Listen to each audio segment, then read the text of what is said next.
Hello everybody and welcome back to our introductory course on machine learning. This is video 5 and it's going to be on basis expansions.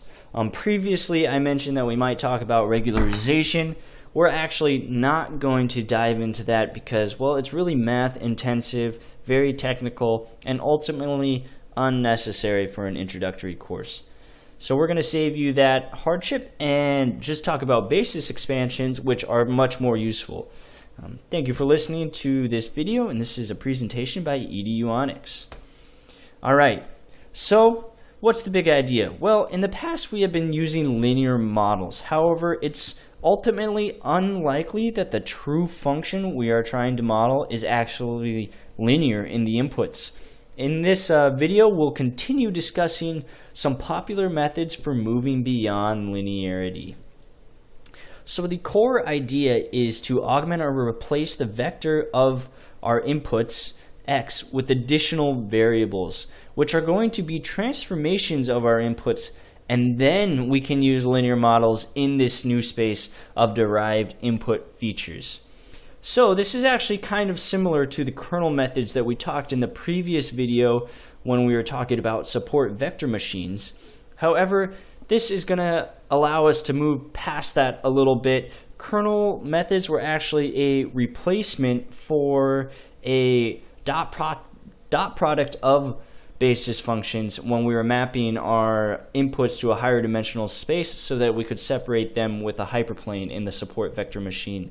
This is actually going to allow us to do some additional things because we are not just forming a hyperplane, we can actually have all sorts of different functions, and we'll see that a little bit later in this video. So what is a linear basis expansion? Well, a linear basis expansion is just going to be denoted by h of m and is going to be some transformation of our inputs x. So here we have our updated linear model.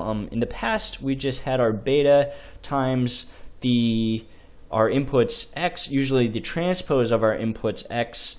Here, instead of that transpose, we have our basis expansion denoted h of m. And also, we can have more than just one basis expansion. So we're also going to have a summation here from 1 to capital M, m being the total number of bases that we are going to use. So the beauty of this approach is that once the basis functions h of m have been determined, the models are linear in these new variables, and the fitting proceeds as before when we were doing linear regression or linear classification. So let's take a look at some common examples of basis expansions. The first one here is actually just a constant, and you might see this, it seems counterintuitive and unnecessary, but you might see it in more complex problems, and this is simply going to recover the original linear model.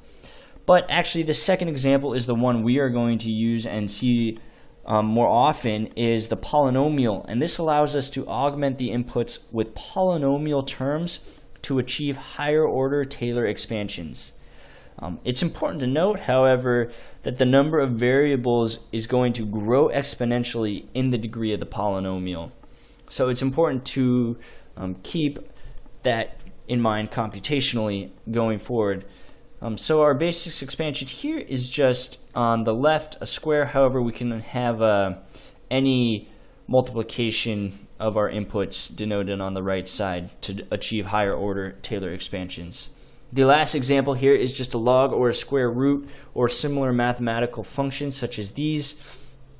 And for example, if we had data that was following a logarithmic trend, logarithmic data, we could use this basis function, just the log of our inputs, to achieve a linear model that we could then solve. Alright, so sometimes this problem will call for a particular basis functions, such as the logarithms or powers. However, more often we are just going to use the basis expansions as a device to achieve more flexible representations for the function that we are trying to model, f of x. And when we're talking about polynomials, tweaking the coefficients to achieve a functional form in one region could cause the function to be inaccurate in remote regions. And you can kind of see this more often in higher order polynomials. But we're actually going to be able to use piecewise polynomials and splines, and we'll talk about splines later, that are going to allow for a local polynomial representation. So what exactly do I mean about that? Let's keep talking and hopefully it will become more clear. So piecewise polynomials and splines. And here the approach is going to be to divide the domain of x, our inputs, into intervals and then represent f of x with a separate basis function in each interval. So this avoids the problem of polynomials going wide or going crazy at the boundaries of our data, and allows us to actually separate them into different intervals so that we can more accurately represent them with these basis functions. Okay. So here we have a piecewise linear example to display kind of what I mean by this. And in this first example, we have just a piecewise constant. So here we have a function that is fit to some artificial data. The broken vertical lines are going to indicate the position of the two knots, and by a knot we just mean where we are fitting this data together or where we are dividing our piecewise function. And then the blue curve is going to represent the true function from which this data was generated with Gaussian noise. So we have two knots in this example, and in our three intervals we just have a constant approximation for the data. And you can see that we can actually continue to improve on that by doing a piecewise linear example. Here in each interval we have a linear function modeling all of that data. And then finally in this third example we have a continuous piecewise linear example. And so not only are we using linear models, but we have the requirement that they are restricted to being continuous at the knots. So this is a good way to model a piecewise function that is going to use these different basis functions in each interval. Here the basis function is just linear. However, let's move on to the polynomial example, because this is actually the one we ultimately want to get to. So the piecewise cubic polynomials. In the first example, we have discontinuous functions. At the knots, there is no requirements, and an individual polynomial has been used to fit the data in each interval. So we're using three different basis functions here, no requirements at the knots. However, we can progress and continue to become more and more continuous. In the top right, you see where the function is continuous. In the bottom ones, we start to have our first derivative and our second derivative also continuous. So the function in the lower right panel is continuous and has continuous first and second derivatives at the knots.